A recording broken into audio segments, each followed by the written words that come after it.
So I'm wondering, for the Reformed Tulip Calvinist people, how come we don't see any talk of regeneration, new heart, new thinking, new desires, new creatures, irresistible means, regeneration, born again?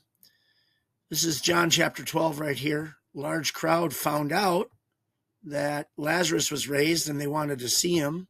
The crowd heard. So those sound like external means that got people interested to come and see Jesus. And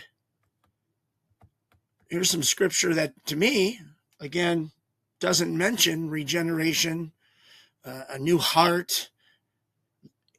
And these are the reasons why people are being drawn to Jesus for salvation.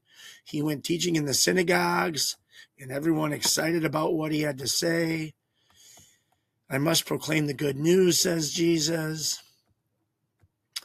Not only was he preaching, but the 12 were preaching with Jesus' power. Is that power the regeneration?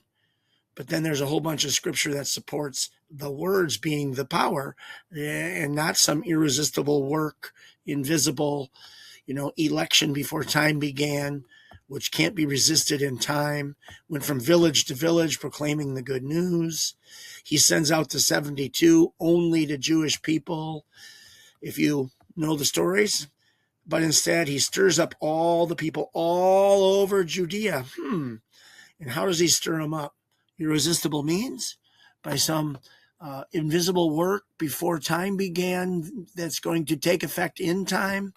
Again, this question's for the Reformed, the Tulip, and Calvinist people. Jesus went all over Galilee. He didn't want to go about Judea. He was getting, he didn't want to run away from the Pharisees that were trying to stone him. He preached for 2 more days before he left Galilee. I have spoken openly to the world, Jesus replied, and I taught in all the synagogues and the temples. Wow.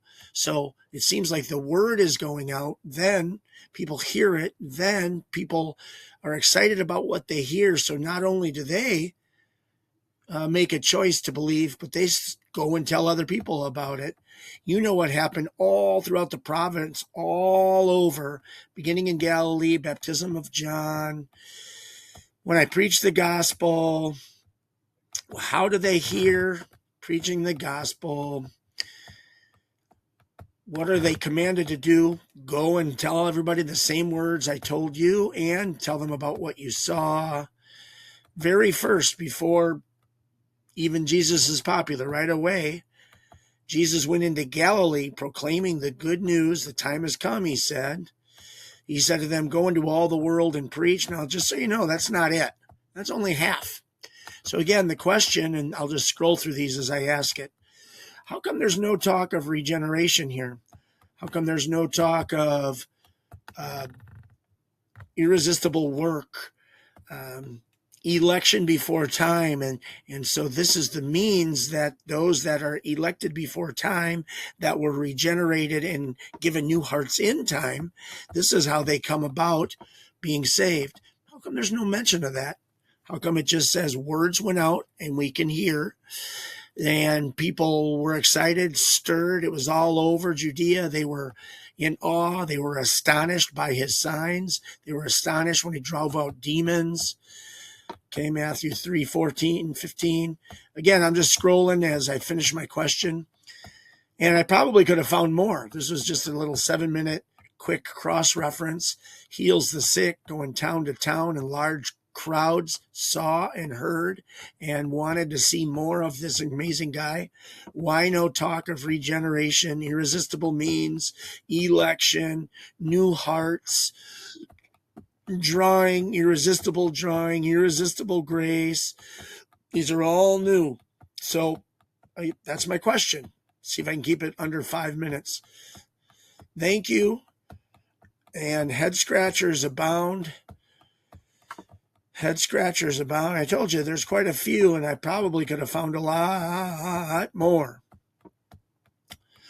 Wow, there's more than I thought. They don't stop. I've spoken onlys in the temples, and you know what happened throughout the province of Galilee. Okay, head scratchers abound.